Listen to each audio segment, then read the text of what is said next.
নমস্কার বন্ধুরা, মিঠু কুকিং চ্যানেলের আরেকটা নতুন রেসিপিতে আপনাদের সকলকে স্বাগতম। আশা করছি সকলে ভালো আছেন আর সুস্থ আছেন।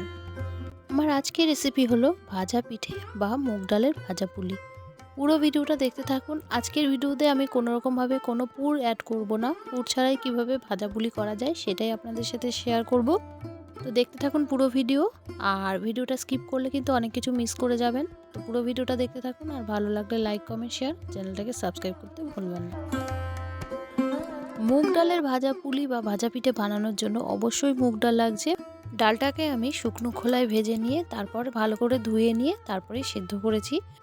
ডালটাকে না আমি 95%-এর মতো সেদ্ধ করেছি, আর বাকি যে 5% আছে সেটা আমি হাত দিয়ে এরকমভাবে ম্যাশ করে নেব।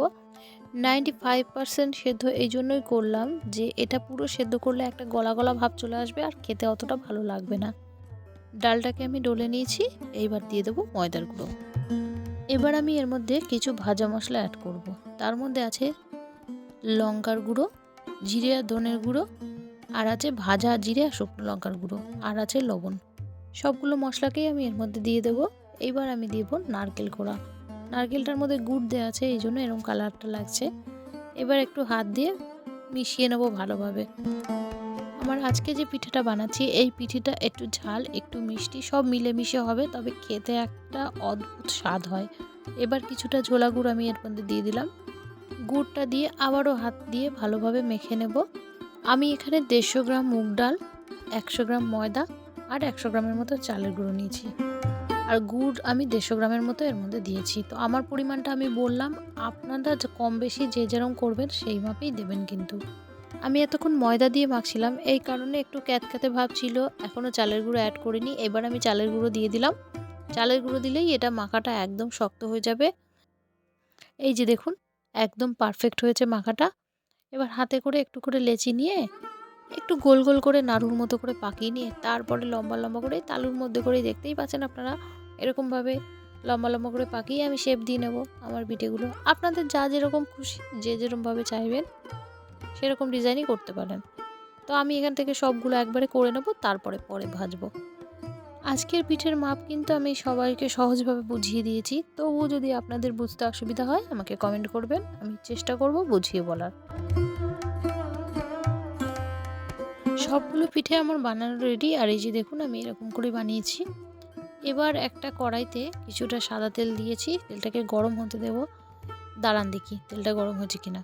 এর জন্য একটা ছোটো মতন দিয়ে দিলাম তেলের মধ্যে। তেলটা এখনও গরম হয়নি, তো এটা ভাজা হোক, এটা হতে হতেই তেলটা গরম হয়ে যাবে। এইভাবে আপনারা অবশ্যই চেক করে দেখবেন। তেল যদি গরম না হয়ে থাকে না, তাহলে দেওয়ার সাথে সাথে সবগুলো কিন্তু ভেঙে যাবে। তো এটা হয়ে গেছে, এবার তুলে নেব। এবার যেগুলো বানিয়েছি একে একে সবগুলো দিয়ে দেব, দিয়ে আমি এগুলোকে ভেজে নেব। এই সময় কিন্তু গ্যাসের ফ্লেমটা মিডিয়াম টু লোতে রাখতে হবে।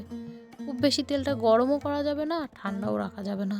ঠান্ডা রাখলে এগুলো ভেঙে যাবে, আর গরম থাকলে তেল পুড়ে যাবে সব। তো এই যে দেখুন, আমার তেলটা বেশ গরম হয়েছিল, এই জন্য দেওয়ার সাথে সাথে দুটো লালচে হয়ে গেছে দেখুন। চলুন এই দুটোকে তুলে নিই, তারপরে এগুলোকে নেড়ে দেবো। আর হ্যাঁ, নাড়বেন কিন্তু খুব হালকাভাবে, বেশি গায়ের জোরে নাড়তে যাবেন না, তাহলে কিন্তু সব ভেঙে যাবে। এই যে দেখুন, দেওয়ার সাথে সাথে এই দুটো ভাজা হয়ে গেছে।